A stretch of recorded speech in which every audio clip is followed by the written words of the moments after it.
I think we should evaluate what Paul wrote in 1 Corinthians 13, uh, verse 5, when he says, love thinks no evil. And I think it's gotten off track because people look at the definition of the Greek word translated thinketh, and it means to take inventory. But, I think the context of what Paul is talking about is, I think a good example would be people that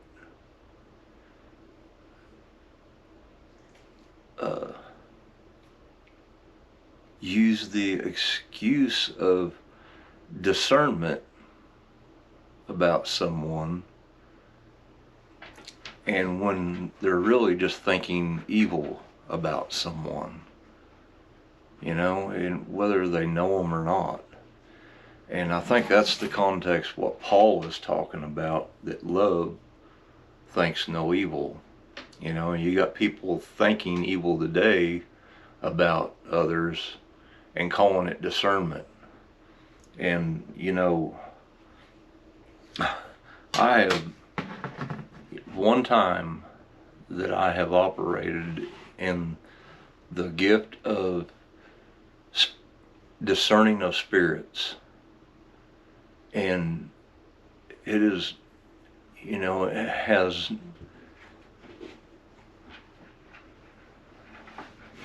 first of all, I was in the front pew and I was praying and I was asking God to show me what discernment of spirits is.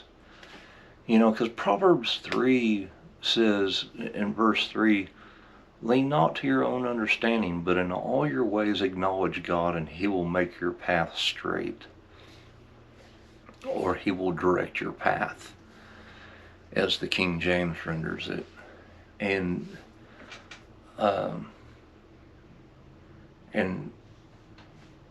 so we need to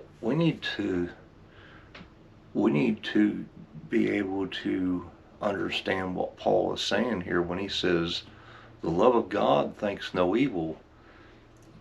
Because when I was operating in the gift, when it was given to me, it was like oil being poured over me. And it was happening so slowly so that it couldn't be misconstrued as a goosebump or a tingling or a fleshly experience, while my body was feeling. If you were to take oil and pour it over your head and it were to pour down over your body, that was exactly what it felt like. And it took a minute for this to happen. And when I lifted my head and opened my eyes, I could see the light in each person. And, it's like Jesus said, the eye is the light of the body. If the light that be in you be darkness, how great therefore is that darkness? And there was one, the minister had brought a friend of his who did not know the Lord, and he was playing the drums for him when he was playing the music. And I saw that darkness in that man, but I was not led by the Spirit to minister to him. It was to another brother who I was given opportunity to later when we were all gathered together around, and he asked me by the Holy Spirit, do you have anything to say? And I was like, yeah, and I just took the mic and I looked up, and it was like the Spirit singled this one person out, and I don't know how to describe that, But this man was really torn. He had fallen into darkness, and he was practicing witchcraft and sorcery, and he was repenting, and he was seeking the Lord's help. And the Spirit moved on me to minister to him.